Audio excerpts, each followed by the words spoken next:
What's this? A letter for me. Welcome to another episode of Remember the Great Sports Through the Mail Thursdays. Today I'm going to share with you 3 returns that I recently got back in the mail and profile each of those players that signed for me. As you can tell from the intro, this was a themed video with all Texas Rangers, and I have a Texas Rangers player from the 70s, the 80s, and the 90s to feature today.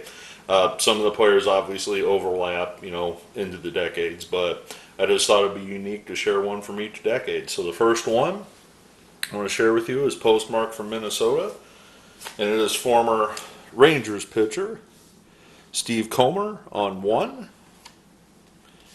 2, 3, and a 4th as a coach with their Orlando Twins. I just happened to have that extra team set, so I decided to send it to him. So let me tell you about Steve Comer and his career in baseball. Comer, a Minnesota native, played his high school baseball in Minnesota and later attended the University of Minnesota to play college baseball.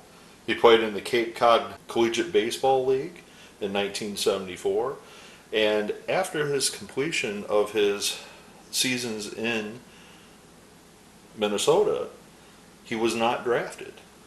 He actually returned home after not being drafted to work in construction, and instead he was discovered by the Texas Rangers and signed as a free agent in 1976. Obviously, Comer was in still pretty good shape despite the layoff of playing, because he dominated the rookie ball affiliate of the Rangers, posting a 7-2 win-loss record and a minuscule .90 earned run average in 9 games. Well, the following year, in 1977, he would get full seasoned in the Rangers minor league affiliates. He would start the season in AA and finish the year in AAA, but he would post a 13-win and 10-loss record and a 3.62 ERA in 28 games between those two minor league affiliates. Well, in 1978, he cracked the major league roster with the Texas Rangers. In his rookie season, he appeared in 30 games, starting 11 of them, posting an 11-win and 5-loss record and just a 2.30 ERA. Well, the following year, in 1979, he became a full-time starter for the Texas Rangers, and he would post a 17-win, 12-loss record and a 3.6 ERA in 36 games that year for the Rangers.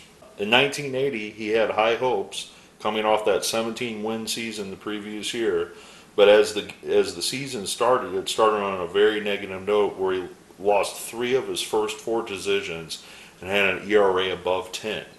And he was eventually sidelined due to a shoulder injury.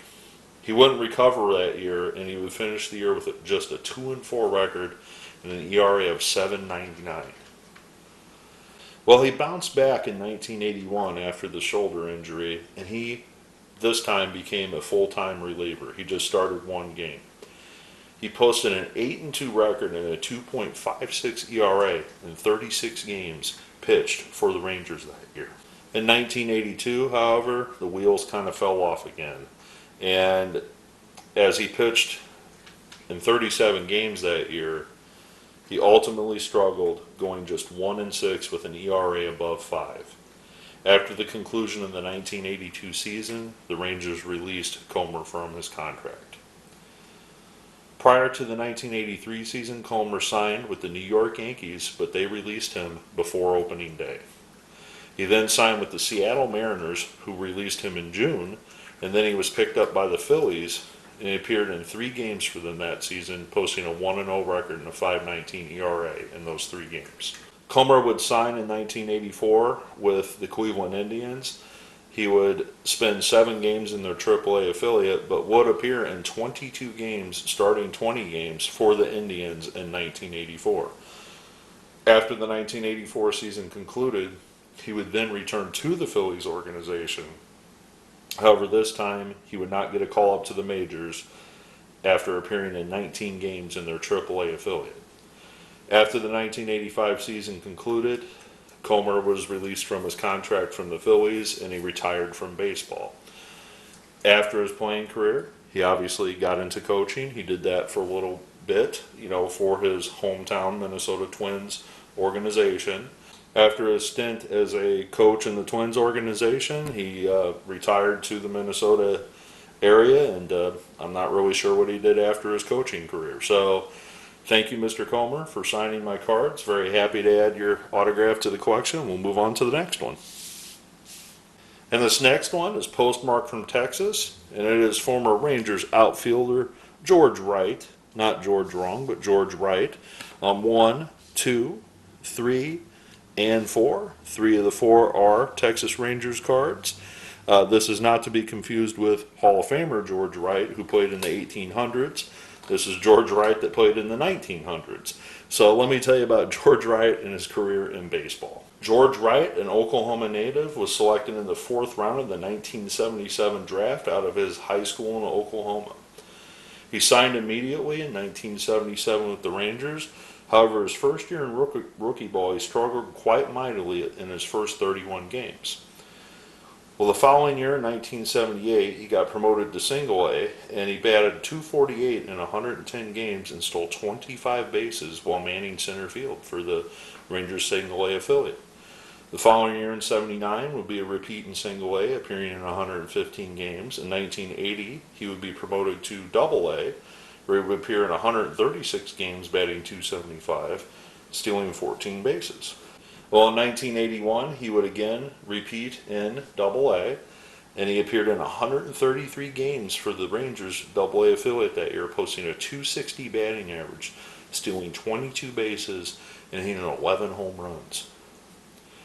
Well, in 1982, George Wright made the jump from Double A to the major leagues. He made the 1982 Texas Rangers. He appeared in 150 games for the Rangers, posting a .264 batting average and hitting 11 home runs in his first year in the majors. In 1983, he would progress upward, appearing in all 162 games for the Rangers that year, batting .276, hitting 18 home runs, with 80 RBIs driven in for the switch-hitting outfielder. In 1984, however, he struggled a bit and appeared in just 101 games, batting .243 and hitting 9 home runs. Well, in 1985, he again had some struggles at the plate, where he batted below .200 that year for the Rangers in the 109 games that he appeared in.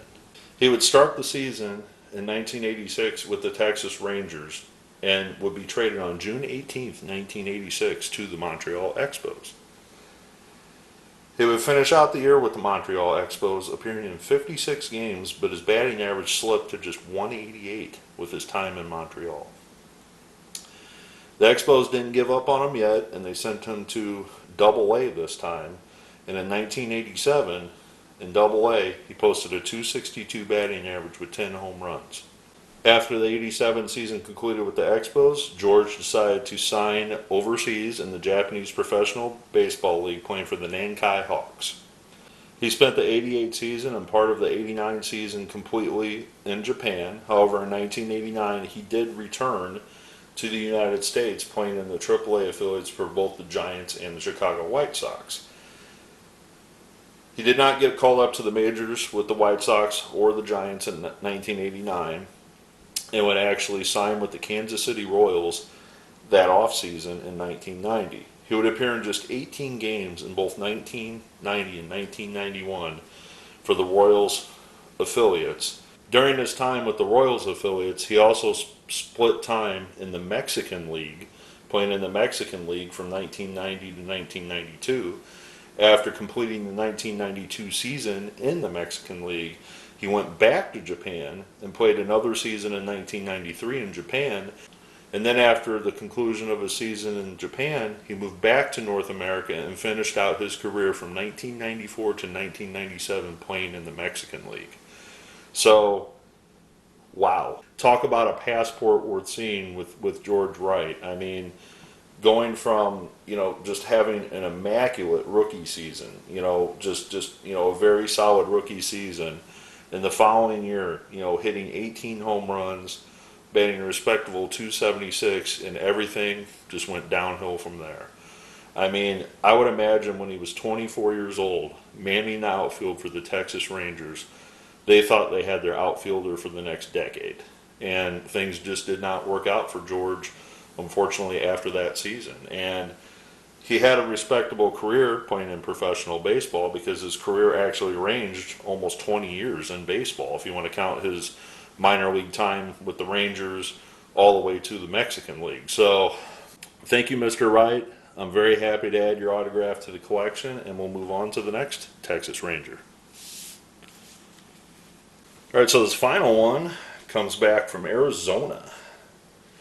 And this is former Texas Ranger Brad Arnsberg on 4 of 4. One minor league card there with the Texas Rangers. So let me tell you about Brad Arnsberg and his career in baseball. Born in Washington, Arnsberg attended Medford High School in Medford, Oregon, and originally drafted in the 19th round of the 1981 draft by the Cleveland Indians. Arnsberg chose not to sign with the Indians and instead went to college at Mercer College in Mercer, California. Arnsberg would be drafted by the Cardinals, the Orioles, the Angels after attending Mercer College, and finally would sign with the New York Yankees in 1983 after they selected him in the first round of the secondary phase of the MLB draft. After signing his professional contract in 1984, Arnsberg was placed in the single-A affiliate of the Yankees, where he posted a 12-5 record in 23 games for the Yankees single-A affiliate.